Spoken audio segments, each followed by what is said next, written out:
I'm Daniel James, and you're listening to 7am.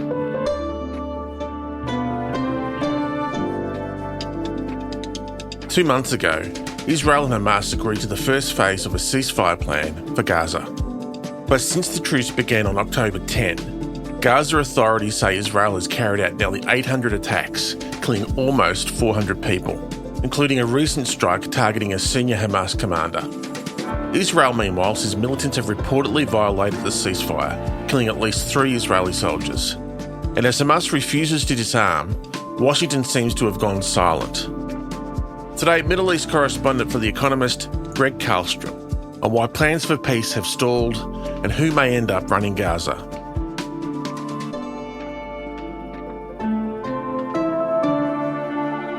It's Friday, December 19. Greg, there is currently on paper a ceasefire in Gaza, but people are still being killed. Tell me about some of the reports you're getting from people on the ground in Gaza right now. What's the situation like? It's bleak, and particularly over the past few weeks. It's not just that there are ongoing violations of the ceasefire, both by Israel and by Hamas. It's been 64 days since a ceasefire was struck, but the charred wreckage of this car is evidence of its weakness. Indeed, there have been Israeli strikes already on 51 of those days. It has a lot to do with the conditions in Gaza right now. We saw earlier this month a very strong winter storm that swept through, that hit the eastern Mediterranean. And the images that came out of Gaza were really apocalyptic. In Khan Yunis, medics say 8-month-old Rahaf Abu Jazar died of exposure to cold after the floodwaters inundated her family's shelter on Wednesday night. Entire tent cities were flooded. People were trying to dig ditches with their bare hands to try and redirect at least some of the water away from their tents. They were standing all night, holding their children in the air so that their kids wouldn't be in the freezing water. There were at least 4 babies that died of hypothermia. There were several other people killed when high winds knocked down walls, concrete walls, onto their tents or onto their shelters and crushed them to death. I don't have a tent or anything to make her warm. I fed her and there was nothing wrong with her.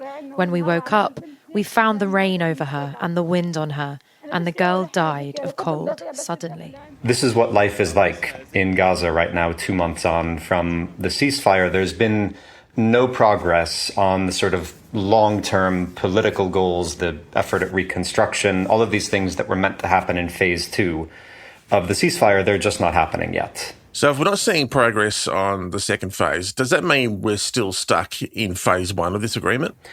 In practice, I think we are. So you go back to what was signed in October and the way everyone interpreted it. As you say, there are 2 main phases to it. The first was what happened immediately after the deal was signed. The fighting largely stopped in Gaza.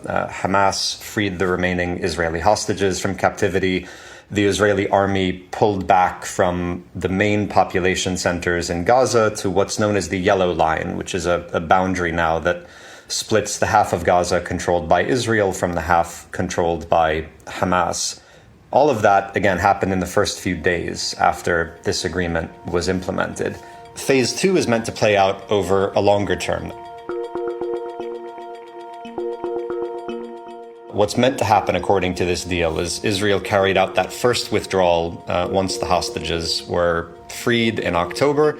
There are meant to be several subsequent withdrawals once international peacekeepers go into Gaza and then once they certify that Hamas has gone through some process of disarmament. But Hamas, of course, refuses to disarm. It's been very clear about that throughout 2 years of war. It has stuck to that position since the ceasefire took effect. And if they don't disarm, then that will preclude further Israeli withdrawal. It will probably preclude any serious effort at reconstruction. And so that yellow line, which is meant to be, again, a temporary interim boundary between the 2 halves of Gaza, is looking more and more like it might become permanent. And we've heard the Israeli army chief, among other senior officials, start to talk about it that way, start to talk about the possibility that Israel will not withdraw any further from Gaza, and this is just going to become formalized.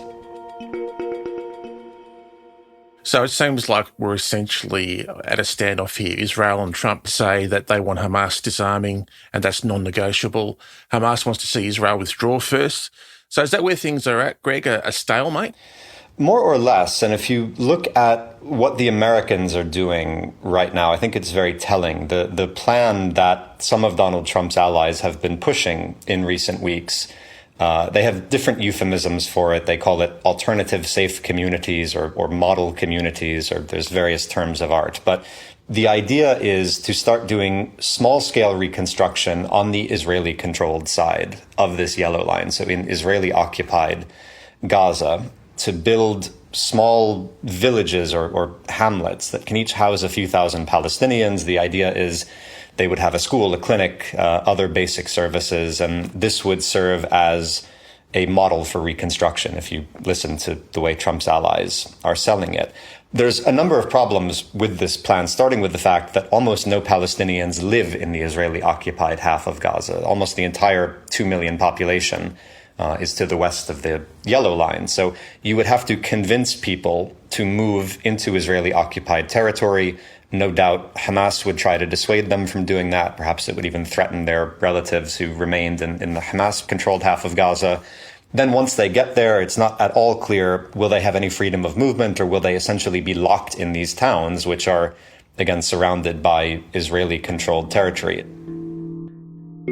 It seems like a very unworkable scheme in a lot of ways, but the fact that that is the focus for some of Donald Trump's advisors, I think it's almost a tacit admission that the rest of the ceasefire plan is not moving forward, that talk of new governance and reconstruction in the whole of Gaza is just not happening right now. And so they are looking for these small-scale initiatives that they can show off, even though, again, it seems they're very unworkable.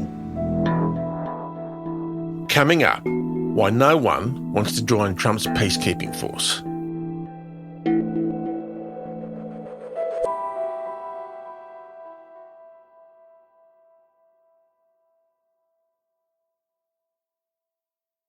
Greg, I want to talk about how the ceasefire is supposed to be being enforced at the moment. Who is responsible for shepherding things to the next phase? Well, we're waiting for announcements on that. What is meant to happen, according to the deal in theory, is there's something called the Board of Peace. Donald Trump is the chairman of that board, and then there will be other world leaders and grandees appointed to the board. The leaders of the Arab world and Israel and everybody involved asked me to do this, so it would be headed by a gentleman known as President Donald J. Trump of the United States. That's what I want, is some extra work to do, but it's so important that I'm willing to do it, and we'll do it right, and we're going to put leaders from other countries on, and leaders that are very distinguished leaders. And then there will be a transitional authority, it's called, a government that will have Palestinian representation that will be in charge of running the day-to-day affairs of Gaza.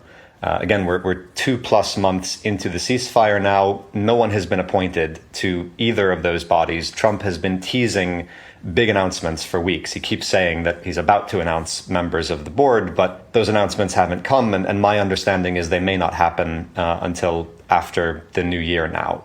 What's the delay, Greg, with announcing the board? I think some of it is the usual Donald Trump chaos. I think he was very engaged in September and October in trying to push the ceasefire forward. And then once the deal was signed, it seems as if he thinks everything is fixed in Gaza now. We have peace in the Middle East and everything is wonderful. And I was speaking to an official from a country in the region last week, and I asked this person, when was the last time your government heard from Donald Trump personally about Gaza? And the response was in October, when the deal was signed. So it's been 2 months where Trump has not personally reached out to one of the countries in the region that is supposed to play a big role in post-war Gaza. That's one issue. And then I think there's just been a lot of, as always in the Middle East, a lot of jockeying for power amongst countries in the region. Everybody wants to have a say in post-war Gaza, but not everyone can agree on who should have a say. So Turkey wants to play a major role in reconstruction. Israel is opposed to that because it thinks Turkey is too sympathetic to Hamas. There's been similar criticism directed at Qatar in the Persian Gulf. other Gulf states are all jockeying for power within this transitional authority. And so they just can't agree, even amongst themselves, on who they want to lead this effort. US officials have talked about deploying an international stabilisation force, they're calling it, as early as January. So what details still need to be figured out for that to happen? Very minor detail, which is who's going to join it, where the troops are going to come from. There's still no answer to that question yet. The Americans have been shopping this idea around not only since the ceasefire was signed in October, but for months before that. It's been clear, I think, to everyone that you would need some sort of international force to go into Gaza because the alternative is open-ended Israeli occupation. This is going to be an American-led initiative. Trump is talking about appointing a two-star American general who would oversee this future stabilization force. None of the Arab countries really want to take part because they don't want the image of Arab troops policing Palestinians. That's going to be very unpopular with their domestic constituencies at home. The White House has been talking to other countries, Muslim majority, but non-Arab countries, Azerbaijan, Indonesia. There's been some outreach to Pakistan, I think, as well. But no firm commitments from any of these countries. If you talk to advisors to the president of Azerbaijan, for example, they'll say, we're willing to send a contingent to Gaza, but it has to be part of a broader multinational force, and we don't want our troops to be policing in Gaza City or in Rafah or in the populated areas of Gaza. They're willing to serve as maybe a monitoring force and a border security force along the Yellow Line and along Gaza's border with Egypt, but they don't want to be in a literal peacekeeping role where they are going neighborhood by neighborhood trying to disarm Hamas. So there's a lot of opposition from not just Arab countries, but anyone who's been approached about joining this force. So as we approach the end of 2025, Greg, there's a lot to watch out for, what the stabilisation force may look like and what its mandate might be, as well as the Board of Peace that will act as a temporary government. So where does this leave Palestinians in terms of determining Gaza's future and their own future? I think with a very limited role, unfortunately, in determining that. I mean, again, there is meant to be Palestinian representation on this transitional government, but we don't know who these Palestinians will be. We don't know if they will be people from Gaza or from the West Bank or from the Palestinian diaspora. So how much say the Palestinians of Gaza will have over their future is really unclear. And I think the longer it goes on like this, the longer we don't have any progress on phase 2 of the deal, the more pressure there's going to be on people to try and leave Gaza, which of course has been the dream of the Israeli far right throughout the war. They wanted to expel huge numbers of Palestinians and then, reoccupy and resettle Gaza. They weren't able to do that during the war, but something I keep hearing when I speak to Palestinians is maybe Israel will achieve that through peace. What they couldn't achieve through war, maybe they will achieve through peace.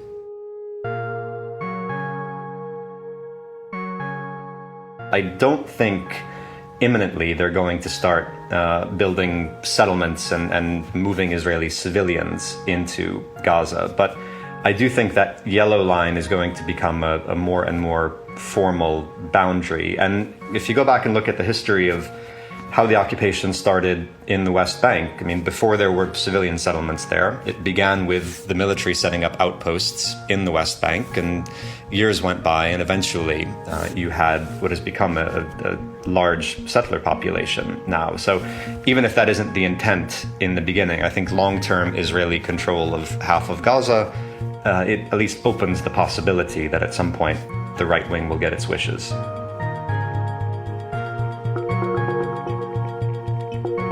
Greg, thank you so much for all your reporting this year. It's been really great. And thank you once again for coming on the show. Thanks for having me. It's always a pleasure.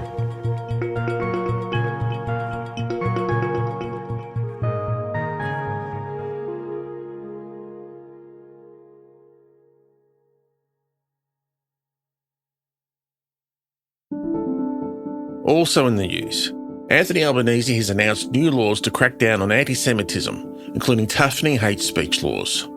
The Prime Minister's 5-point plan also gives new powers to the Home Affairs Minister to cancel or reject visas for people who spread hate. And there will be an education task force led by David Gonski His job will be to work with the anti-Semitism envoy Gillian Siegel on her recommendations to reform the curriculum to better educate students on the Holocaust. We'll have a full report on the government's response to the Bondi massacre with Paul Bongiorno tomorrow. And a funeral for the youngest victim of the Bondi attacks has been held in Sydney. Crowds gathered yesterday afternoon to commemorate the life of 10-year-old Matilda, who was killed by a gunman on Sunday. Ahmed Al-Ahmed, the man who disarmed one of the gunmen, is still in hospital and is expected to undergo a third surgery today. I'm Daniel James, this is 7am. Thanks for listening.